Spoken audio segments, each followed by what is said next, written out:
Welcome to Moon and Fire. I'm Emily Bailey, founder of Whole and Wild, where I guide women back to their sacred wisdom through ritual and cyclical living. I'm creating this sacred space for your whole self to be here. Your wisdom, your longings, your shadows, and your fierce power. This is a podcast for women who sense there's more. More depth, more magic, more of their untamed essence waiting to be remembered and unleashed. Welcome home, beloved ones. Today I want to talk about something that's been showing up consistently in my work as a ritual and rhythm coach for women. This fascinating distinction between what I call visible habits and invisible habits, and why understanding this difference might be the key to why you're so exhausted despite doing all the right things. Let me start with a story. In my work as a ritual and rhythm coach, I've worked with so many women who come to me completely depleted. And here's what's fascinating. From the outside, their lives often look almost perfect. They have beautiful morning routines, they wake early, meditate, journal, move their bodies, drink their green smoothies. Maybe they meal prep on Sundays. They have color-coded calendars and productivity systems for everything. They're checking all the boxes. They're doing what all the books and podcasts tell them to do. And they are utterly, completely exhausted. When I ask these women to walk me through a typical morning, something becomes clear very quickly. Every single practice they describe, they're forcing. The 5 a.m. wake up that feels like violence to their nervous system, but they do it because they read that successful people wake early. The meditation that isn't peaceful at all, it's something they endure, something they should do, sitting there with shoulders tense, mentally reviewing their to-do list while trying to focus on their breath. The green smoothie that their body doesn't actually want. They crave warm, grounding foods in the morning, but they've convinced themselves that raw greens are healthier, so they force down something that leaves them feeling cold and unsatisfied. These women have built entire lives around what I call performed productivity. They're performing the habits that they think a successful, healthy, spiritual woman should have, and their bodies are screaming for them to stop. Now, I definitely want to recognize that starting or maintaining a healthy habit can be hard. Building new practices takes effort and commitment, but that isn't what we're talking about here. This is something different. This isn't just about resistance to what you want to do. It's about trying to do what isn't actually serving you. So if this is you, if you're finding yourself feeling understood or heard in these statements, if you're resonating with the behavior of doing something because you think you're supposed to and it's actually frustrating you rather than serving you, can I just say, please stop. Please, beautiful woman. Stop forcing what doesn't fit. Stop performing what doesn't nourish you. Stop overriding your body's wisdom in service of someone else's idea of what your life should look like. This is the distinction between visible and invisible habits and where it becomes so important. So I want to start with visible habits. The ones that we all know about, the ones that we spend most of our energy trying to fix or improve. Visible habits are obvious, observable practices in your life. They're things like your morning routine, your exercise schedule, your meditation practice, your meal prep system, your evening wind down ritual, your weekly planning session. These are habits that you can measure, see, and track. These are what fills the pages of habit trackers and productivity planners. These are what wellness influencers post about on Instagram. And listen, visible habits matter. They absolutely do. I'm not here to tell you that your morning routine or your meditation practice or your meal planning isn't important.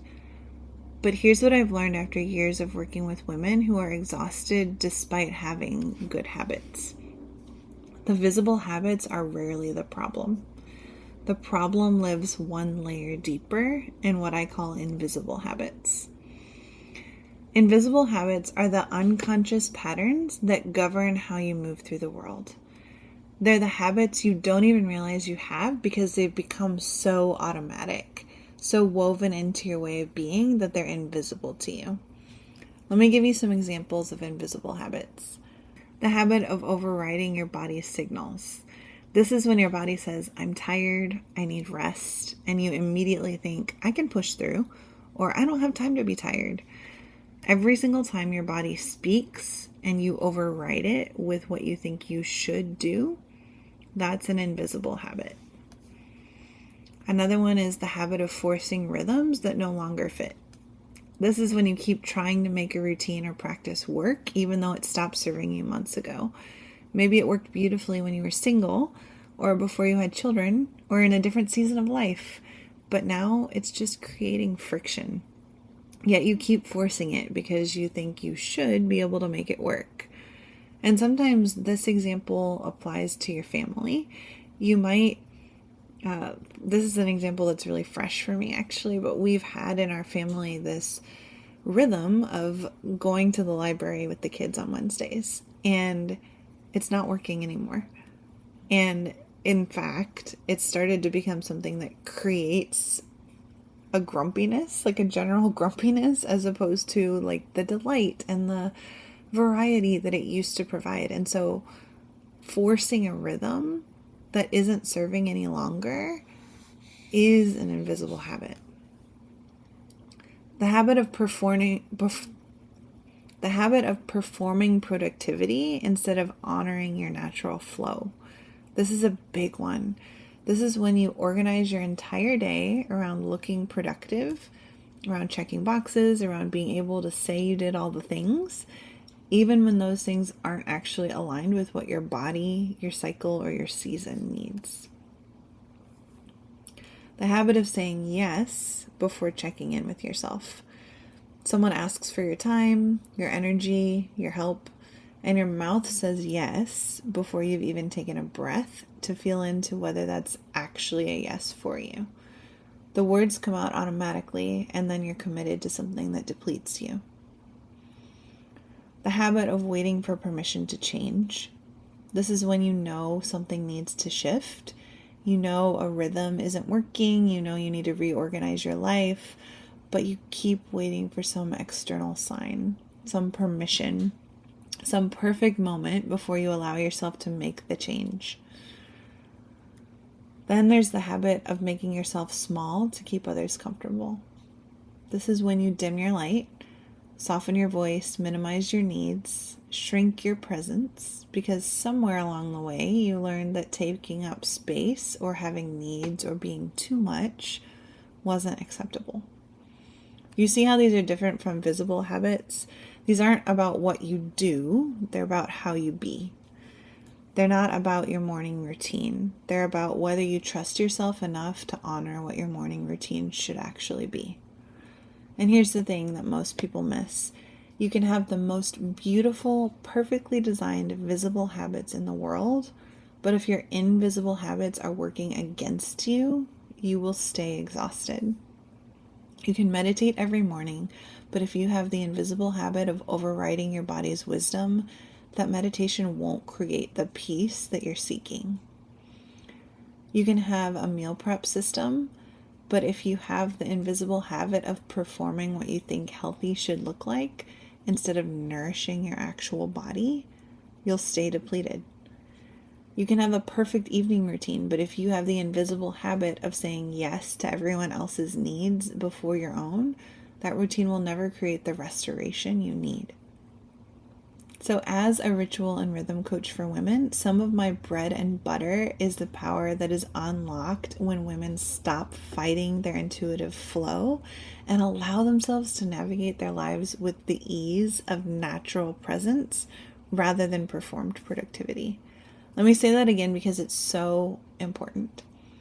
The power that is unlocked when women stop fighting their intuitive flow and allow themselves to navigate their lives with the ease of natural presence rather than performed productivity. This is what the invisible habits work is really about. It's about shifting from performing to being present, from forcing to flowing, and from overriding to listening. Because here's what I've witnessed again and again in my work. The exhaustion that women feel isn't usually from doing too much. It's from fighting their own nature while they're doing it. It's not the morning routine that's exhausting. It's the invisible habit of forcing a morning routine that doesn't fit your actual rhythm. It's not the work itself that's depleting. It's the invisible habit of overriding your body's signals about when you need to rest, when you need to move, when you need to create. It's not caring for others that's burning you out. It's the invisible habit of abandoning yourself in the process of caring for them. The transformation happens when we become aware of these invisible patterns and begin to shift them, not by forcing ourselves into different invisible habits, but by developing a completely different relationship with ourselves, one based on listening, trusting, and honoring rather than overriding, forcing, or performing. This is where ritual and rhythm work becomes so powerful, because ritual teaches us to pause, to listen, to create space for what's actually true. And rhythm teaches us that we're not meant to be constant. We're designed to flow through different energies and needs. When you honor your rhythms, your daily rhythms, your monthly cycles, and your seasonal shifts, you start to notice the invisible habits that are working against those rhythms. And that awareness is the first step towards reclaiming your natural flow. So let me tell you what happens when women begin to see their invisible habits. The transformation doesn't require overhauling their entire lives. It doesn't need some elaborate new system. What happens is much simpler and much more profound. They learn to see what was invisible. They start to notice the moment every morning when the alarm goes off too early and their whole body contracts. They start to pay attention to how forced practices leave them feeling more anxious, not less. They begin to track what happens when they eat foods that they think they should eat versus the foods their body actually wants. And then, with gentle experiments, they start to shift. Some begin waking when their body naturally wakes and discover they have more energy throughout the day, not less. Others replace forced meditation with simple morning practices of checking in, placing a hand on the heart and asking, "What do you need today?" And they find that this 5-minute check-in gives more clarity than 20 minutes of white knuckling ever had. Many start eating what their body actually wants for breakfast. Warm oatmeal with cinnamon or eggs with toast, and notice their energy stabilizes, their cravings decrease, and they feel nourished instead of just virtuous. The visible habits don't change dramatically. These women still have morning practices, they still move their bodies, and they still nourish themselves well, but their invisible habits transform completely. They learn to listen instead of override, to trust instead of force, to honor their natural presence instead of performing productivity. And for the first time in years, they have energy, not from doing more, but from doing what's true. So how do you begin to identify your own invisible habits? Let me offer you a simple practice. For the next week, I want you to practice what I call the pause and notice. Several times throughout your day, maybe when you wake up, before you eat, when someone asks something of you, before you go to sleep, pause for just a moment and notice. What is my body telling me right now? Not what you think you should feel or do. What is your body actually communicating? Am I about to override that signal? Are you about to push through fatigue? Eat when you're not hungry? Say yes when your whole system is whispering no? What invisible habit is at play here? Can you name the pattern? The automatic response? The way you habitually move away from your own knowing? You don't have to change anything yet.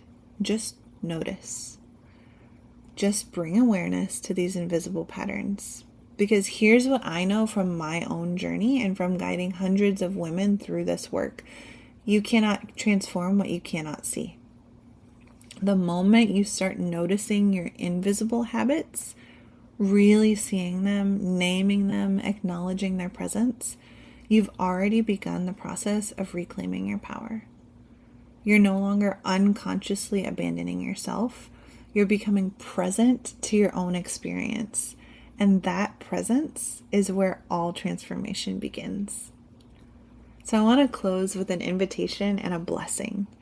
The invitation is this: what if, for just this week, you approached your habits with curiosity instead of judgment? What if you allowed yourself to see the invisible patterns that have been running underneath your visible routines? Not to shame yourself, not to fix everything immediately, just to see, just to know. Because you deserve to live from natural presence, not performed productivity. You deserve rhythms that honor your actual nature, not someone else's idea of what your life should look like. Your body has been trying to tell you something. Your intuitive flow has been trying to guide you. The exhaustion you feel, it's not because you're doing it wrong. It's because you're fighting against your own nature while you do it. And dear woman, that fighting can end. You can learn how. You can learn to trust. You can learn to honor the wisdom that lives in your bones. May you see the invisible patterns that no longer serve you. May you trust your body's wisdom above all other voices. May you navigate your life with natural presence, not performed productivity. And may you remember that your intuitive flow carries more wisdom than any system ever could. Remember the sacred cycles. Reclaim your radiant fire. Unleash your intuitive magic. Thank you so much for being here, sacred woman. Until next time.